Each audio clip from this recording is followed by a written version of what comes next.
matter what you do on an automobile, you want the parts that you're working with to be clean. And that means you need some way to clean those parts yourself. Well, every shop in the world has a professional parts cleaner, but that's not exactly what you want at home. Now, before we go into that, let's talk a little bit about what we're trying to avoid here. If we take a car apart, it doesn't make any difference what it is. If we put it back together with grease and dirt all over it, and as we handle it, we migrate that dirt into bearings and things like that, we're going to fix one thing and cause the failure of something else. So everything on it should be clean. Now, one of the things you don't want to do is you don't want to try to clean various electronic components. You don't want to clean things like the brushes inside this alternator and things like that, because you could actually damage them. But most parts, well, you can clean it and you can do it at home. Now, here we have an oil eater system. It uses it's a chemical that is very similar to a detergent that you would use at home. It's safe to use, easy to handle, and does a good job of cleaning.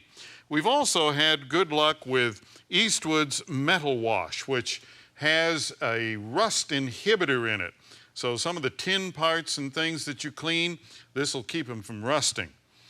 Now, along with that, some precautions.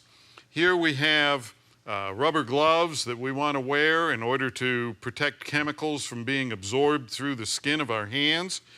We want to wear some kind of eye protection, because a lot of these chemicals, if you get them in your eye, you're going to be hating life, I'll tell you that. All right, you'll need an assortment of brushes. There are different types, from round ones such as we have here that are very stiff and they get into close quarters. You have long ones that will do cracks and crevices.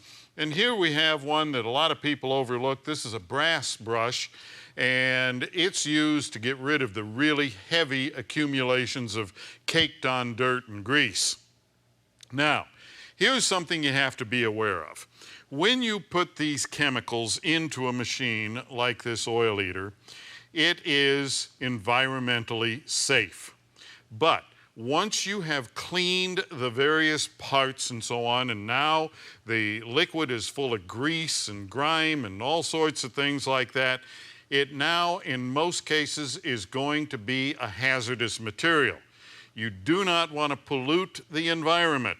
So that means you don't throw it down the sewer, you don't flush it down the toilet, you don't do anything like that with it.